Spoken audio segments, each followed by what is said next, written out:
Hi, I'm Tubby, and this is going to be part 2 of the belly punch cold case murder. Before I get into it, I wanted to say a couple of quick things. First of all, I've got a good friend out there named Shaq. Well, I call him Shaq, and he's a musician, but thank you so much. You're always supporting my tweets and on Instagram, and I really appreciate it. And I love your music, and you're a wonderful musician, but I wanted to thank you because you're always so sweet and nice about whatever it is I post. You're always supportive, and I appreciate that. Okay, so now let's get on with the belly punch part 2. Everyone who watched part 1 saw what was going on as far as solving a cold case murder through psychic mediumship. Now, I also wanted to add this. It's unfortunate because there are a lot of psychic mediums out there that really are scammers, and they make life kind of difficult for what I call the real deal psychic mediums, which is somebody such as myself. And I want to say this as far as the real, I'm just going to call them the real deals because that's the best way to explain it.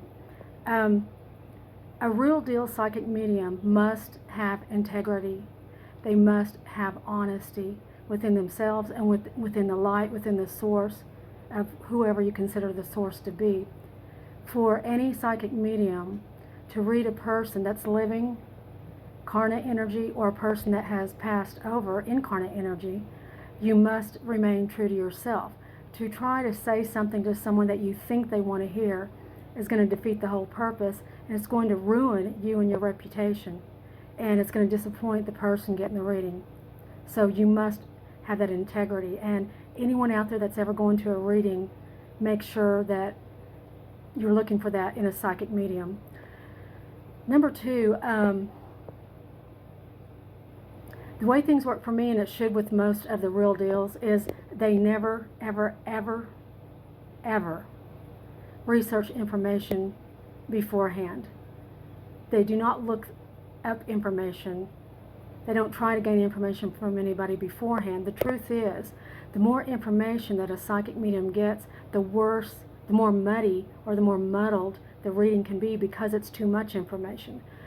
Being a psychic medium is something that's like, I understand it appears mystical and magical to a lot of people. It is a form of intuition, and it's along the lines of, let's say, a pianist, a concert pianist. Let's say someone says, oh, they were born to play the piano, they're something else.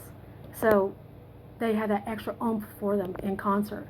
And then you get somebody else who maybe wasn't born to play the piano, but they learned and they have the skill and they enjoy it, and they become a concert pianist. Now, they may not be as on the same level as the one that was born to do it, but doesn't mean they can't do it. Same thing with psychic mediumship. Everybody is born with a form of intuition, but some people are born with it already in place, and others are not and don't care to deal with it, and then others are, and then they try to learn it and hone their skill. So for anyone to think that someone's scamming them really is the wrong perspective. Look within yourself. I'm sure every one of you have done things like be walking down the street and someone passes you by and you just get a really weird feeling and you're like, oh man, I don't know what's going on with that, but that dude's got some dark energy. That's a form of psychic energy right there. It's your intuitiveness. But if you're born with it already intact, it's really, really, really big and it's very sensitive. And those are the people that usually give readings and see world events and predict illnesses and that type of thing. And so that's what that is. I'm hoping that one day that will come to more of an understanding with people so they're not freaking out about it so much. Now, let me give you an example. There's a lot of law enforcement and police that do work with psychic mediums. The thing is, at this stage of the game, it is not held up in a court of law, meaning, an attorney, a DA can't go in and say, well, this exists because this medium said so. I mean, that, here in the 3D world, you must have certain types of evidence. So a psychic medium right now is used as a tool to help the police or detectives when a case has went dead, meaning they've exhausted it and there's nowhere else to go, and they'll turn to psychic mediums. And the real deal psychic mediums understand this. They may or may not be known to the public, but they're usually known within their genre of the law enforcement that they work with. And it's really good for them to be open, because the truth is, even police and detectives, they get very emotional and caught up in trying to find the culprit who murdered somebody, or trying to find the victim's body. And it's hard on them too. And when they've exhausted all their resources and they come to nothing, they many times turn to a psychic medium. And a lot of psychic mediums specialize in different things. There's one lady who specializes in locations in the water, like in the ocean. And I mean, this lady she lives in a little apartment in New York, and she can look at the oceans on a map and detect where a deceased body is. Can all psychic mediums do all these different things? They can if they study them, but it's kind of like studying math. If you are great at algebra, you may not be so great at geometry, and vice versa, that type of thing. So she's really good at that, and that's pretty amazing. I've seen her work. For me, I have all the clairs, if anyone understands what that is, but I'm very clairvoyant, so I see lots of images, and I have to decipher information many times from the images. Some people don't see at all, they just hear. Some people just feel. I do all of the senses, I have all of them, and a lot of mediums do, and a lot of mediums don't. But it doesn't matter. Whoever has whatever ability always works in helping to solve cases.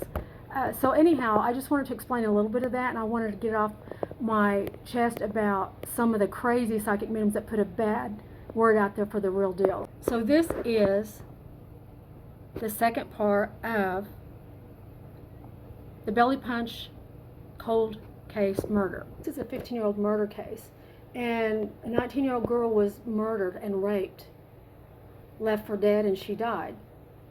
They've never gotten the case solved. Now, I said in the first part that they had gotten DNA and have still not have been able to make a match. Now, I'm going to say this. There's been several people that's worked on this case, and I've come closer to solving it than anyone else at this point. So, of course, I'm hoping this is going to get solved. It would be great. And I told everyone that after the first part, I was going to talk about the perpetrator, what he looked like when he murdered her, and what he would look like today. And this is what I got. He was around 26 years old back then. She was around 19. I see him as around 6 feet tall, very slim. He was wearing Levi's or jeans, kind of like the skinny jeans back then. This would have been, in the 90s.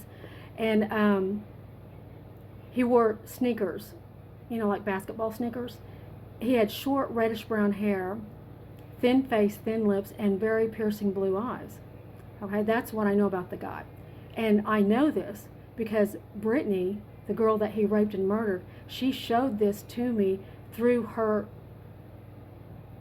spirit, through her energy. I'm able to pick that energy up. So I told the mom this.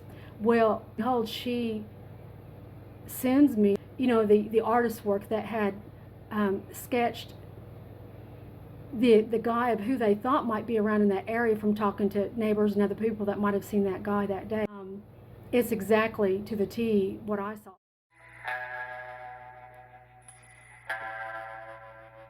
So I know that that's the guy. The thing is, no one knows. So he had really light skin, maybe a little bit of freckles. Now, the other thing too about this guy that I'm going to say is this. A lot of people were saying, well, maybe he's a serial killer, maybe this, maybe that. I don't get that at all. I'll tell you what I get. I get that he's someone that might have had a girlfriend, if not a fiance, that broke it off with him, and it set some kind of a trigger in him. And that someone looked a lot like Brittany. And I feel he was walking around with a lot of anger, and he meant to rape Brittany because she turned him down as well. But he got carried away, and he ended up killing her. Was he on drugs? I don't necessarily think he was on drugs. He could have. If he was on anything, it might have been meth, because everything was happening very, very fast. It doesn't feel like he was drunk at all, but more very, very sharp in his thinking. And meth could have caused him to go overboard and snap and kill her. Now, I've always said that I feel like, number one, he's told a friend there's somebody alive today that knows about this. But number two, this is a one-time thing. I do not believe he's a serial killer. In fact, he probably came from a decent family and this whole murder thing got out of hand. And I believe that he went back to, or went to Indiana, and I have reasons for believing that. Today he would be, what, in his 40s or early 50s.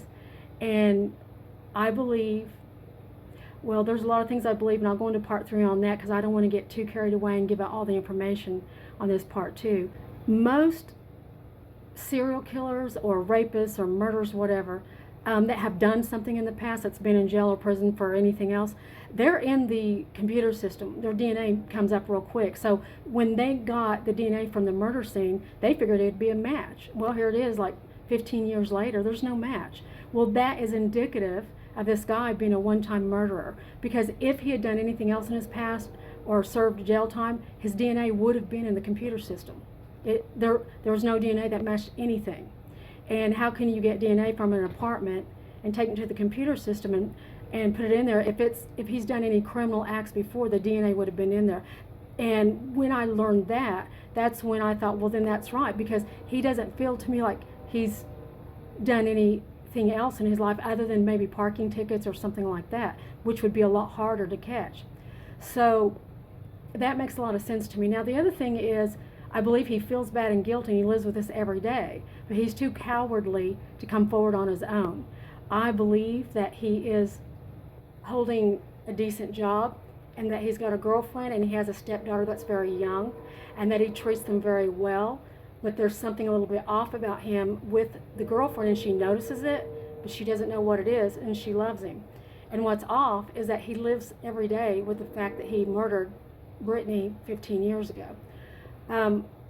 I see him really thin today, smoking cigarettes, kind of hair down to his shoulders and scraggly, kind of like blondish, reddish brown, light colored. The blue eyes. I see him in what you would call lumberjack clothes and work boots, working hard. I see him coming home, sitting in his recliner or in a rocking chair out on the porch when he's chilling out after work, watching TV, drinking a beer.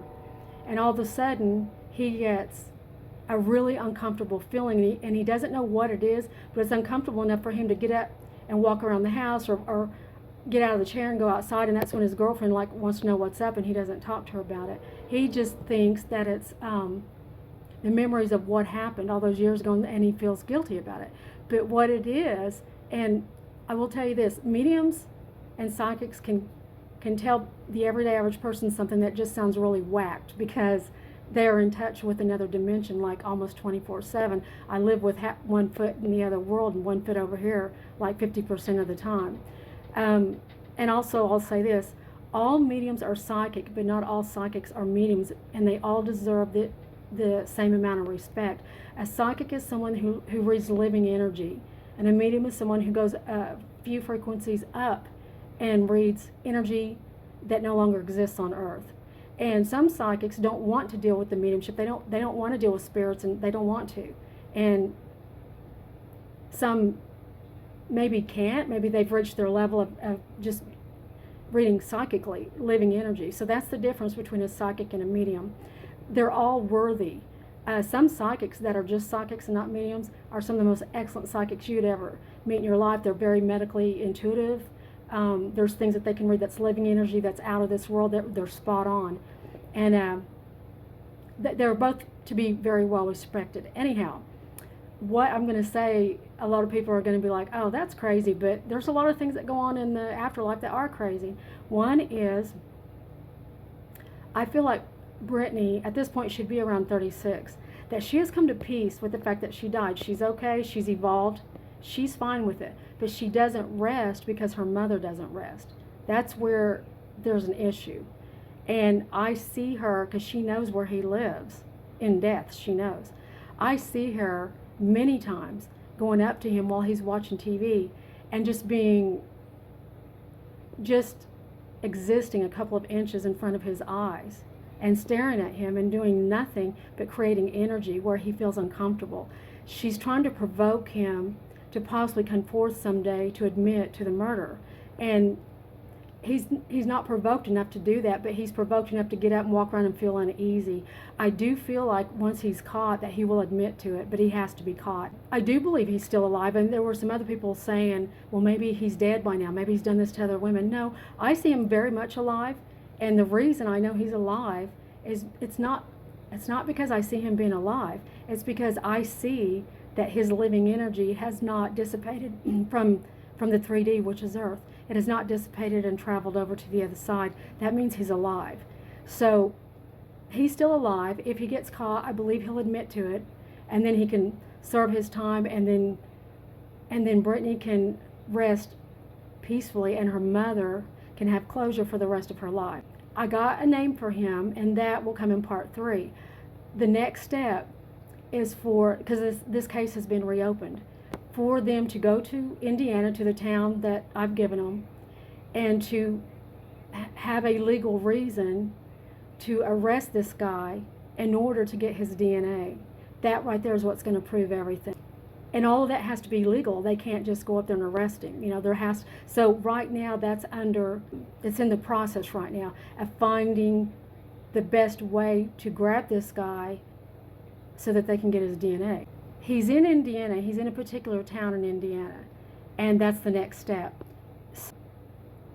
This is part 2, and I'll be doing part 3 shortly after this with the guy's name, and here in about 2 months, and we'll know if his DNA matches. This goes down properly, and so far it has. The reason he would have been caught is because of Brittany putting out all the information after she died.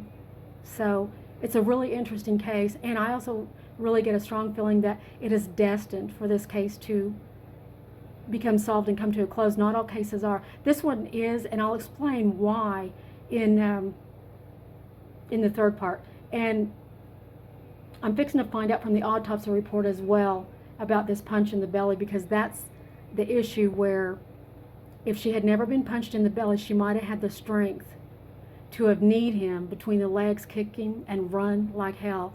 But she was shocked when he punched her really hard in the stomach. It was a blow, and it was bigger than what she could take, and it knocked the breath out of her. And that right there caused her to lose out on a lot of energy, enough to get knocked out, dragged into the bedroom, and raped and strangled. That is it for now, and part 3 will be coming soon. And any of you psychic mediums that are just now starting to work on police cases, feel free to email me anytime. I can definitely give you tips on what not to do in order to make your work much more sharp and quick and credible, so you're not wasting your time or anyone else's time. Okay, thank you for listening, and peace out, everybody.